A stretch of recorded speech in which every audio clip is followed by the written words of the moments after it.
ಎಲ್ಲರಿಗೂ ನಮಸ್ಕಾರ. ಇದು 2020 ಸಾಲಿನಲ್ಲಿ ಮತ್ತು ಜನವರಿ ಮತ್ತು ಫೆಬ್ರವರಿ 2026ರಲ್ಲಿ ಸುಲಿಗೆ, ಸರಗಳ್ಳತನ, ಮನೆ ಕಳ್ಳತನ ಮತ್ತು ವಾಹನ ಕಳ್ಳತನ ಮತ್ತು ಮೋಸ ಈ ಎಷ್ಟು ಪ್ರಕರಣಗಳಲ್ಲಿ ನಮ್ಮ ಪೊಲೀಸ್ ಅಧಿಕಾರಿಗಳು, ಸಿಬ್ಬಂದಿಗಳು ಏನೇನು ಪ್ರಾಪರ್ಟಿಯನ್ನು ಪತ್ತೆ ಮಾಡಿದ್ದಾರೆ. ಇವತ್ತು ಆ ಪ್ರಾಪರ್ಟಿಯನ್ನು ಅವರ ಓನರ್ಗೆ ಕೋರ್ಟ್ ಪ್ರಕ್ರಿಯೆ ಕಂಪ್ಲೀಟ್ ಮಾಡಿಕೊಂಡು ಅದು ಪ್ರಾಪರ್ಟಿ ಪರೇಡ್ ಅಂತ ನಾವು ಮಾಡ್ತಾಯಿದ್ದೀವಿ. ಇದರಲ್ಲಿ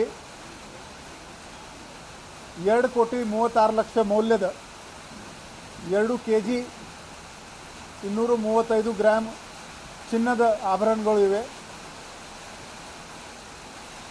244 ಗ್ರಾಮ್ ಬೆಳ್ಳಿಯ ಆಭರಣಗಳು ಇವೆ. ಸುಮಾರು 4 ಕೋಟಿ ರೂಪಾಯಿದು ಮೌಲ್ಯದ 85 ವಾಹನಗಳು ಇವೆ. ಇದರಲ್ಲಿ 8 ಅಶೋಕ್ ಲೇಲ್ಯಾಂಡ್ ಟ್ರಕ್ಗಳು, 5 ಕಾರ್ಗಳು, 14 14 ವೀಲರ್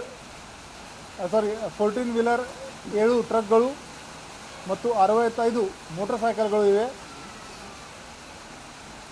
1,10,000 ಕ್ಯಾಶ್ ಇದೆ ಮತ್ತು CIR ಪೋರ್ಟಲಿಂದ ಮಿಸ್ಸಿಂಗ್ ಮತ್ತು ಕಳ್ಳತನಾದ 140 ಮೊಬೈಲ್ ಫೋನ್ಸ್, ಒಟ್ಟು ಮತ್ತು 20 ಲಕ್ಷ ಇಷ್ಟು ಪ್ರಾಪರ್ಟಿ ನಾವು ಎಲ್ಲ ಅವರ ಒರಿಜಿನಲ್ ಓನರ್ಗೆ ರಿಟರ್ನ್ ಮಾಡ್ತಾಯಿದ್ದೀವಿ. ನಮ್ಮ ಎಲ್ಲ DCP ಕ್ರೈಮ್ ಇವರ ಮಾರ್ಗದರ್ಶನದಲ್ಲಿ 4 ACPಗಳು, ಎಲ್ಲ ಸ್ಟೇಷನ್ ಇನ್ಸ್ಪೆಕ್ಟರ್ಗಳು, CCB, CCRB ಇನ್ಸ್ಪೆಕ್ಟರ್ಗಳು ಇವರೆಲ್ಲರದು ಮೆಹನತಿಂದ ಇದು ಒಟ್ಟು 6,30,00,000 ಪ್ರಾಪರ್ಟಿ ನಾವು ಅವರ ಓನರ್ಗೆ ರಿಟರ್ನ್ ಮಾಡ್ತಾಯಿದ್ದೀವಿ.